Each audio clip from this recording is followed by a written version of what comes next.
Welcome to NTP Software's ongoing series on addressing the challenges that face storage administrators today.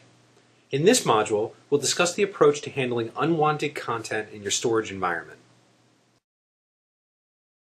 If you're like most of our customers, then you're constantly investing energy into ways of saving time, money, and reducing risk in your environment. We share these same concerns and are committed to helping you achieve these goals. As you already know, the task of maintaining your storage infrastructure is extremely time-consuming, especially when you consider how much of that storage is inhabited by unwanted content. Gartner Group has even identified that 20 to 40% of content being stored on most networks is junk, no business value at all. The cost of this junk continuously multiplies in your environment through network backups, file archival, and maintenance, which leaves you with the added expense of purchasing storage when it's not needed. Along with the unwanted comes unauthorized content, which can easily make its way into your environment. You could be storing files like MP3s, JPEGs, WMVs, or hazardous material and not even know it until it's too late. One of the ways to reduce risk and accomplish your goal of saving time and money is through file blocking. By blocking unauthorized or unwanted files before they enter your storage environment, and by giving your users the knowledge to avoid issues even before they happen, you'll be able to gain full control of your storage infrastructure. NTP Software provides QFS file blocking functionality, which allows you to create and enforce rules as well as control storage access in real time. We will now show you the solution that will immediately help your company save time, money, and reduce risk with very minimal impact on your user community. Let's take a look at the user experience in a file blocking policy using NTP Software QFS. In this case, we have a user named W. Boyd for a fictional company called Galactic Getaways.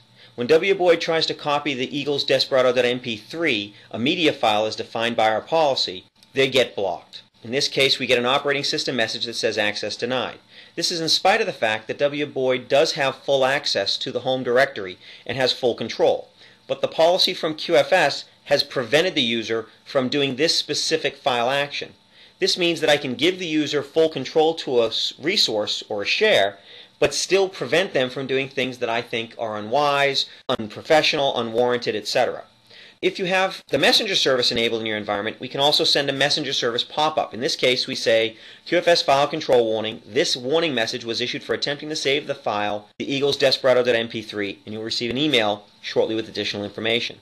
Now notice that the name of the file is in the message. We can put other variables like the location and other information that specifies exactly what operation caused this message to appear.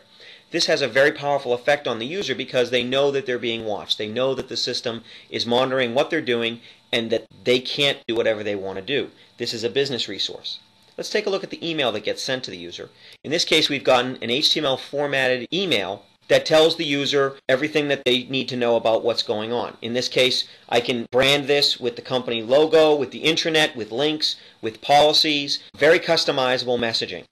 This message says your request to save the file named the Eagles Desperado.mp3 was denied because this folder doesn't allow you to save MP3 file types within it.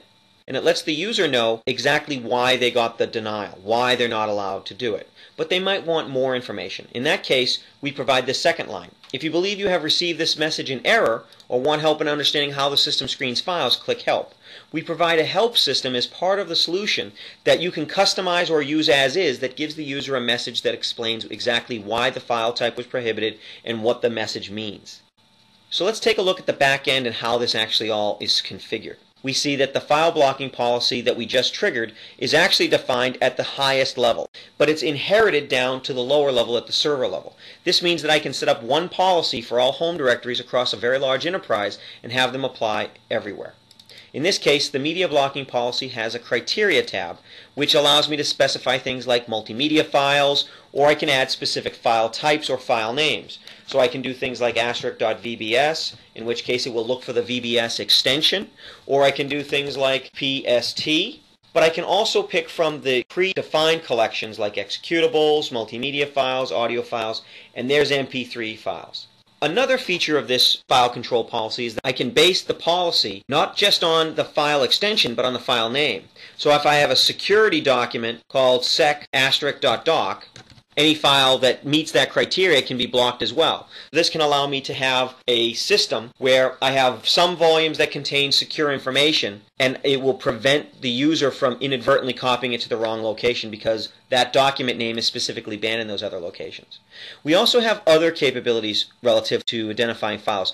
We can look inside zip files to make sure the person hasn't hidden their MP3s or other file types inside a zip file, and we can even look inside a password protected zip file. And we have the DeepScan technology. DeepScan technology is what allows us to look inside the file at the headers to figure out that a file that's named .doc is actually an MP3 file. This can be turned on and off on an individual policy basis, so it's very granular, very configurable. Under control options, we have 3 different areas we can control: read, write, and create. In each case, we can specify whether or not we want the event logged and whether or not we want to allow or deny that operation. With the configuration we see here, I would be allowed to watch AVI files and MP3 files that exist in the environment, but not write or create new ones in the directories that are maintained with this policy. This means that people can view what's official, but not create their own libraries for iTunes. I can also go into Directories tab and specify cross-platform locations. In this case, we have vol users asterisk and d:\users asterisk. We support the Solera, NetApp, and Windows Server environments, and so you can set one policy that applies to all of them. Under Manage Users and Groups, we can decide to restrict everyone or pick specific users and groups from Active Directory to restrict with this policy. And even if we restrict everyone, we can still use the Exempt Users and Groups tab to add a group of people who need to work with MP3s or who simply shouldn't be blocked from this policy. We also have another Recipients tab that allows you to specify who will receive the messages in addition to the user that actually filled out the data. One tactic from some of our customers is they don't actually block the user from doing anything. They actually allow them to do all things, but they log, write, and create new events. Then what they do is in the messaging, they'll tell the user that a copy of the message is going to their manager with the name of the file, and then they can justify the file to their manager. Even without blocking the user, they're getting a chilling effect from people doing things that they don't want others to know. So as you can see, file blocking policies are quite granular and easy to configure in QFS. In this module, you experience the power of NTP Software QFS, which allows you to create and enforce rules and also control storage access in real time with very minimal impact on your user community. You know how much of the content in your storage environment is unwanted and how much you're affected by the cost of that content multiplying over and over. You're aware of the legal risk your company may unknowingly face by storing unauthorized materials on your network and how you can address and altogether avoid these issues using NTP Software QFS file blocking functionality. Don't suffer with this problem any longer than you need to. Contact NTP Software to schedule a custom demo of our solutions. Join the thousands of companies that use NTP Software products to control and manage their storage environment.